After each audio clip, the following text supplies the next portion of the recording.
You are not being punished. You are being prepared. The pain you feel right now, the betrayal, the isolation, the crushing weight of silence, is not evidence of God's absence. It is the distinct, undeniable mark of his hand. Before God raises a man, he ruins him. Here is the story of how that happens. Aidan Sterling stood at the window of the 42nd floor, looking down at the sprawling grid of Chicago. At 34, Aidan was a fixer for one of the largest private equity firms in the world. He didn't just solve problems, he obliterated them.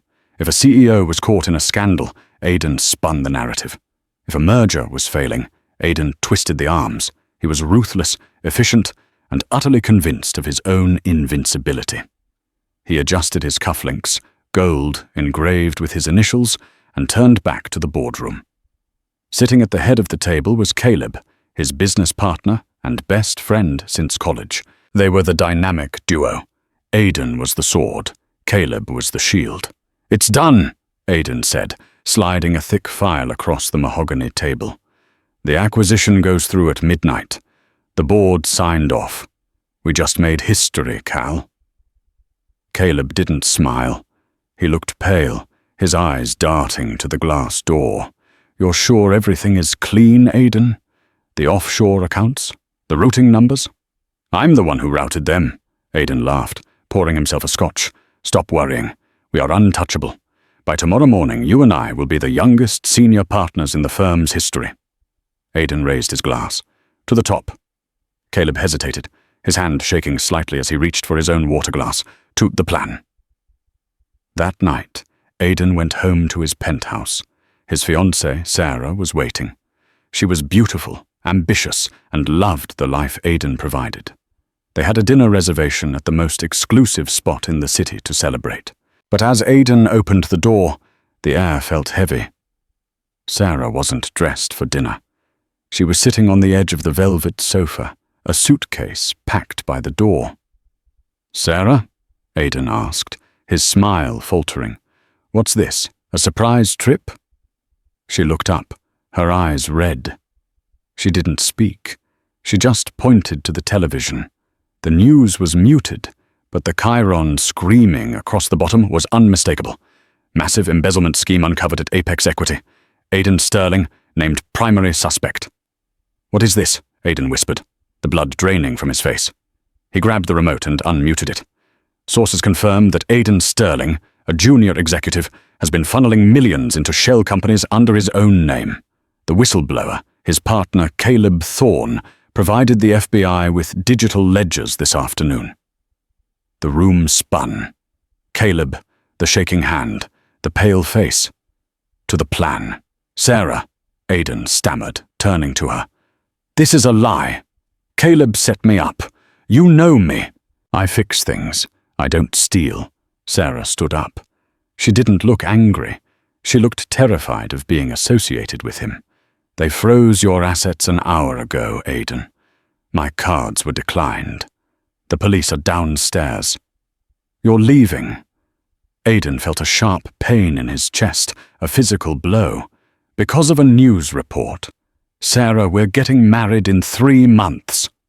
"I can't be part of this, Aidan," she said, her voice cold, devoid of the warmth he thought was love. "My father warned me about you. He said you flew too close to the sun." She walked past him. She didn't hug him. She didn't look back. The door clicked shut, and the silence that followed was louder than a scream. 5 minutes later, the banging on the door began. Hard truth #1, the mark of separation. God's first move with a chosen vessel is often a violent separation.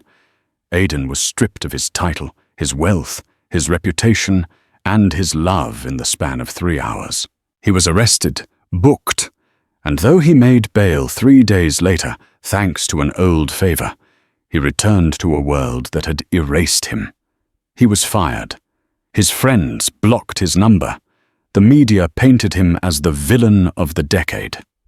Aidan sat on the floor of his impounded apartment, surrounded by boxes. He had lost control. But deep down, a seed was being planted.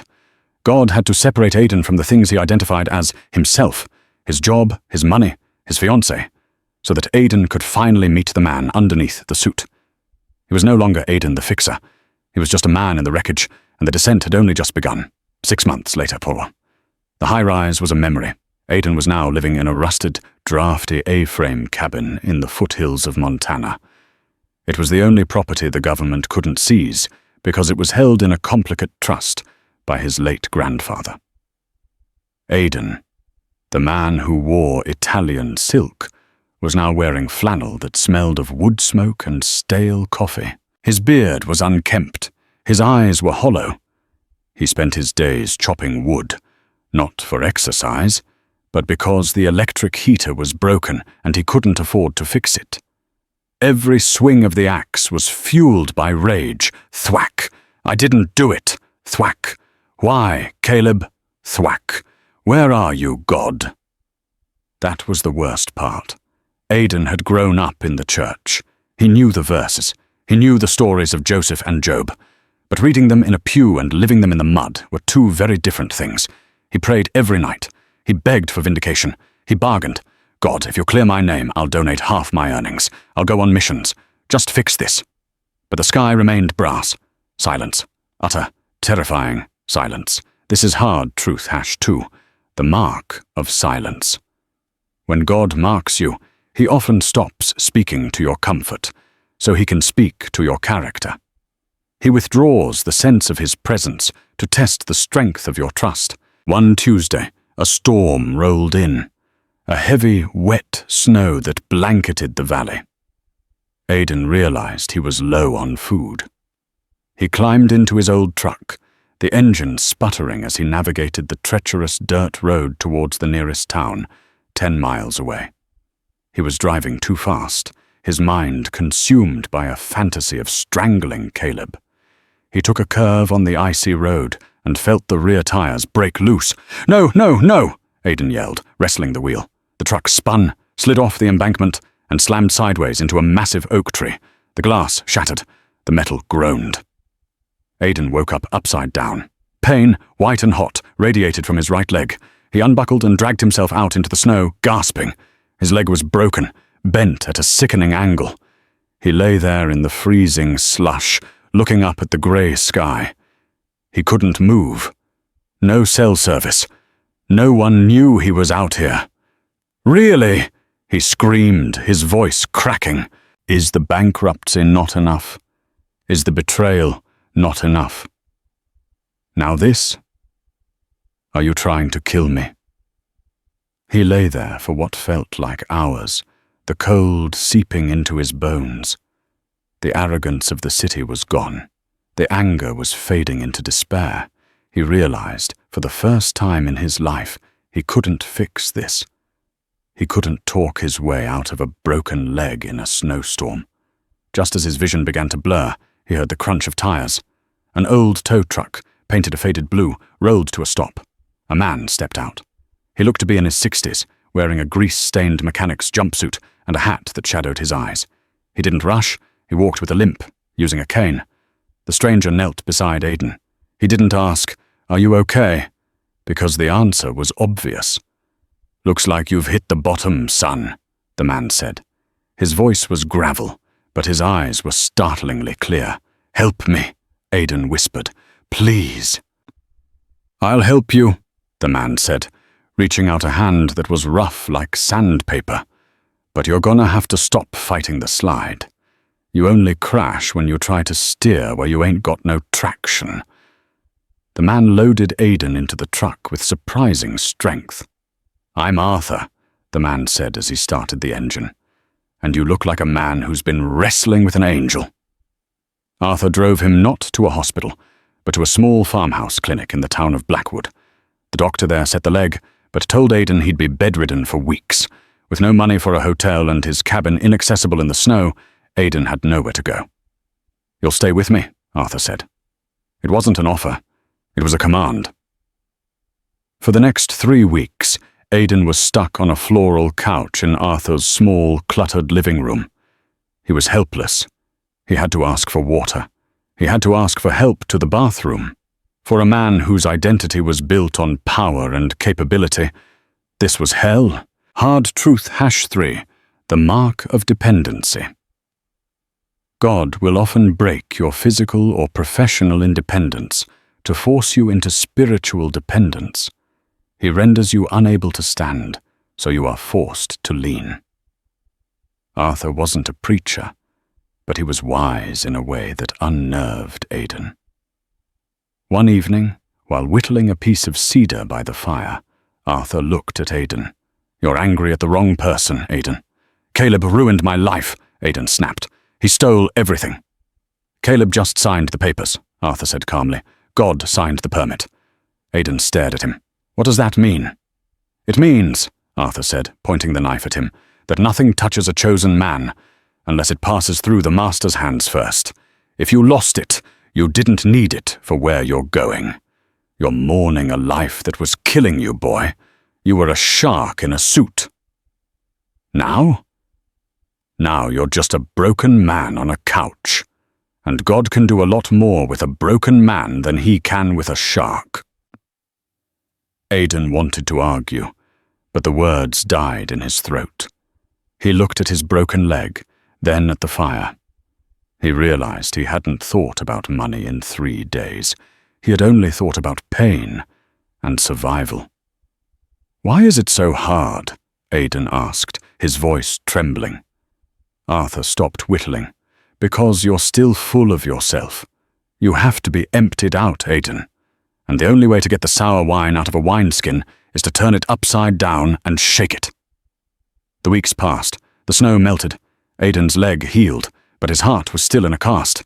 He was physically recovering, but he was about to face the hardest truth of all. One afternoon, a letter arrived at Arthur's house, addressed to Aidan. It was from a law firm in Chicago. Aidan tore it open, his hands shaking. He expected good news. Maybe they found the real evidence. Maybe it was over. He read the letter. Then he dropped it, falling to his knees on Arthur's porch. "Aidan?" Arthur asked, stepping out. "They dropped the charges," Aidan whispered. "That's good, isn't it?" "No." Aidan looked up, tears streaming down his face. "They dropped the charges because Caleb is dead. He drove his car off a bridge 2 days ago. Suicide." Aidan felt a wave of nausea. His enemy was dead. There would be no trial, no public vindication, no moment where he got to look Caleb in the eye and watch him crumble. The closure he had been obsessing over, the revenge, was stolen from him. "He left a note," Aidan choked out. "He admitted everything, but he burned the money. It's all gone. The firm is bankrupt. My reputation is cleared, but there's nothing to go back to." Arthur sat down on the porch swing. "The door is closed, Aidan." "I wanted justice," Aidan screamed, slamming his fist into the wood. "I wanted him to pay." "And he did," Arthur said softly. "With his soul. Is that not enough for you?" Aidan sat in the silence of the afternoon. He was free, yet he felt more lost than ever. The anger that had sustained him, the drive to prove everyone wrong, was suddenly fuel without an engine. Arthur leaned forward. "Now comes the real test, son. You've lost your past. You've lost your enemy. The only thing left to conquer is your pride. Are you ready to stop being the victim?" Aidan didn't answer. He looked out at the tree line, where the shadows were lengthening. The pain in his leg throbbed, a reminder of his fall. He realized that God hadn't just stripped him of his wealth, he had stripped him of his right to revenge. The crushing was complete, but the rebuilding had not yet begun. Spring arrived in Montana, turning the grey slush into vibrant green, but Aidan was still in limbo. His leg was strong enough to walk on, but his bank account was still empty, and his reputation in the city, though legally cleared, was professionally radioactive. He stayed with Arthur, working off his debt by fixing fences and repairing the old barn. The physical labor was grueling. For a man who used to complain if his latte foam was too thin, blistering his hands on barbed wire was a daily humiliation. One evening, while they were eating stew, Aidan noticed a stack of envelopes on Arthur's counter. They were unopened. All bore the red stamp of the local bank. "Arthur," Aidan pointed with his spoon. "What are those?" Arthur didn't look up. "Just noise. Don't worry about it." Aidan, unable to turn off his instincts, waited until Arthur went to sleep. He opened the letters. His blood ran cold. Arthur wasn't just broke. He was days away from losing the property. A predatory loan with a balloon payment he couldn't possibly meet. The bank was coming for the land on Friday. The old Aidan, the fixer, woke up. The adrenaline rushed back. He spent the entire night pacing the floor, reading the contracts, finding the loopholes, calculating the leverage. The next morning, he slammed the papers onto the breakfast table. "I can fix this," Aidan said, his eyes manic. "I know this bank manager. Not him personally, but his type. He squeezed you on a variable rate. It's predatory. I can threaten a lawsuit, stall the foreclosure, and maybe force a settlement. I just need to make a few calls, threaten to go to the state press." Arthur put his coffee cup down slowly. "Sit down, Aidan." "We don't have time to sit. They are taking your house on Friday." "I said sit down." Arthur's voice cracked like a whip.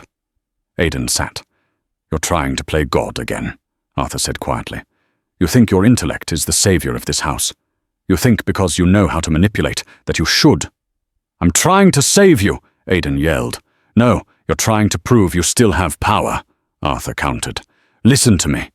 In biblical times, to get the oil out of the olive, you didn't just squeeze it. You crushed it. You placed it under a massive stone wheel. The pressure had to be total. If you stopped halfway, you got no oil. You just got a bruised fruit." Arthur leaned in. "This is hard truth #4, the mark of crushing. You are in the press, Aidan. God is applying pressure not to destroy you, but to get the you out of you, to extract the oil, the anointing, the character. You want to scheme your way out of this trouble? That's the old Aidan. The old Aidan destroys."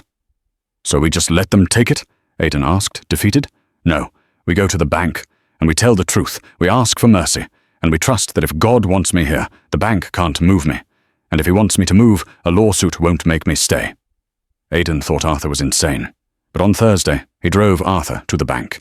They sat across from Mr. Henderson, a slick man in a cheap suit who smelled of cologne and arrogance. Aidan felt the urge to destroy him. He saw 3 regulatory violations in the paperwork on the desk. He could rip this man apart verbally in 3 minutes. Aidan opened his mouth to launch the attack. "Don't," a voice inside him whispered. It was a new voice, quieter. Aidan looked at Arthur, who was sitting calmly, hat in his hands. Arthur didn't look like a warrior. He looked like a man at peace. Aidan closed his mouth. He took a breath. He swallowed his pride, a bitter pill. "Mr. Henderson," Aidan said, his voice steady but respectful. "Arthur has lived here for 40 years. He's fallen on hard times due to medical bills. We aren't here to fight the contract. We know you have the right to foreclose. We are asking for a 6-month extension to restructure the debt. We are asking for grace." Henderson laughed. "Grace? This is a bank, Mr. Sterling. I know who you are. I saw the news. You think you can charm me? The property goes to auction on Monday." Aidan felt the rage flare. He clenched his fists under the table. He could destroy this man. "Be still." "I understand," Aidan said, standing up. He felt a strange sensation. Defeat? No. Surrender. "Thank you for your time." He helped Arthur up. As they walked to the door, Aidan felt like a failure. He had played by God's rules, humility, truth, and they had lost. Hard truth #5, the mark of delay. Sometimes doing the right thing yields the wrong result immediately. God often delays the victory to test if your obedience is transactional. Will you obey me only if it works? Or will you obey me because I am God? They drove home in silence. Aidan began packing his bag. He would have to leave. Arthur would be homeless. It was over. That night, Aidan went out to the barn and fell to his knees in the hay. For the first time, he didn't pray for money. He didn't pray for revenge. "I don't get it," he sobbed into the dark. "I tried it your way, and we lost. But if this is where you want me, I accept it. If we have to sleep in the truck, I'll drive. I'm not leaving him. I'm done serving myself." At that moment, the phone in the main house rang. It was 10 p.m. Aidan ran inside. Arthur answered. He listened for a long time. Then he hung up and looked at Aidan. "That was Henderson?" Aidan asked. "No," Arthur smiled. "That was the vice president of the bank. Apparently he was in the next office. He heard you." "He heard me?" "He heard the famous Aidan Sterling, the Wolf of Chicago, begging for mercy for an old man. He said he's never seen a man of your reputation show that kind of humility. He was moved. He's granting the extension, and he wants to hire you to consult on their compliance division." Aidan sank into a chair. The victory hadn't come from his sharpness. It had come from his surrender. The crushing had produced the oil. 2 years later. Aidan walked into the conference room, but this time the view wasn't of Chicago. It was a view of a modest street in Denver. The sign on the door didn't say Apex Equity. It read, "Sterling and Associates, Crisis Management and Advocacy." Aidan wasn't wearing an Italian suit. He wore a simple blazer and jeans. He looked older, not from age, but from weight. The lightness of arrogance was gone, replaced by the gravity of wisdom. He sat down opposite a young woman who was trembling. She was being sued by a massive insurance conglomerate that was refusing to pay for her husband's life-saving surgery. "They said I can't win," she whispered.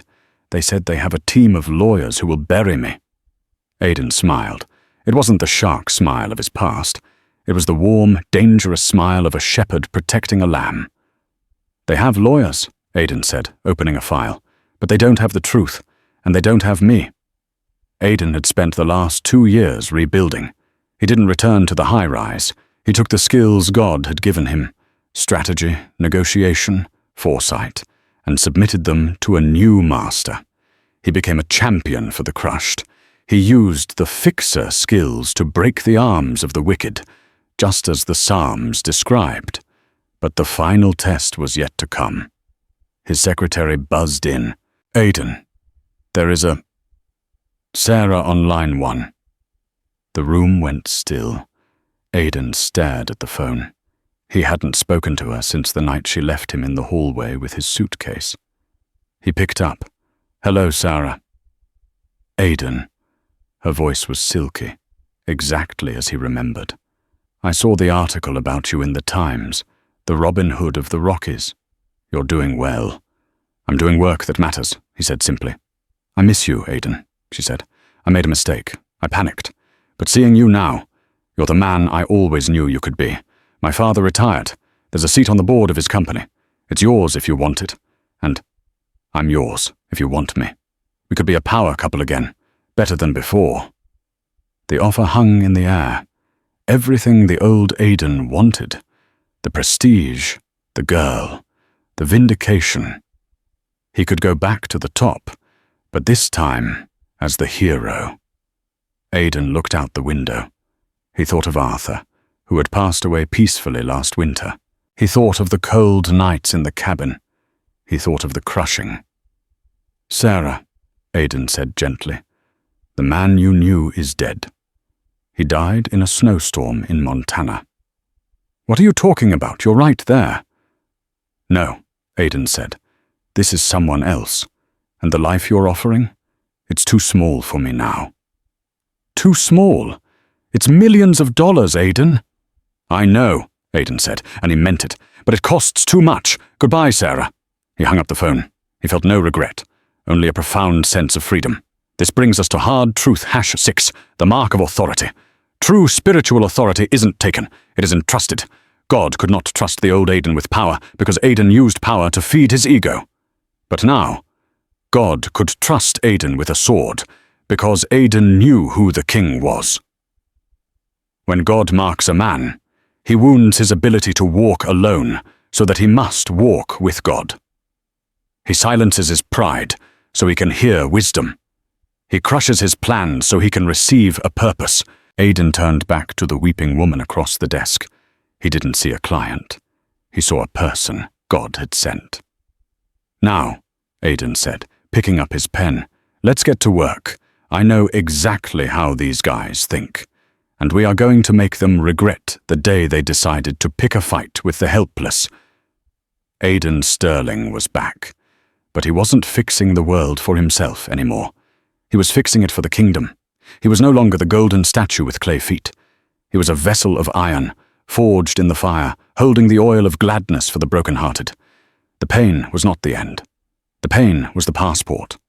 If you are walking through the fire right now, if you feel like your life has been stripped down to the studs, stop calling it a disaster.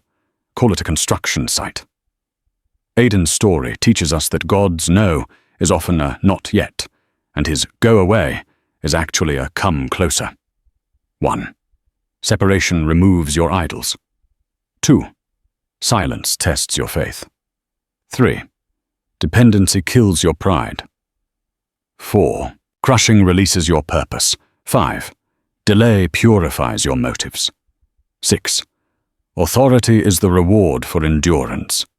You are not being rejected. You are being positioned. The greater the destiny, the deeper the digging. Do you feel the crushing right now? Are you in the middle of a chapter you don't understand? If you believe that this pain is preparing you for something greater, I want you to type "I am chosen" in the comments below. Declare it over your life today. And if this story spoke to your spirit, please like this video to help spread this message to other broken hearts, and subscribe so you don't miss the next lesson on biblical wisdom. God bless you. And remember, the mark of pain is the mark of a prince in the making. See you next time.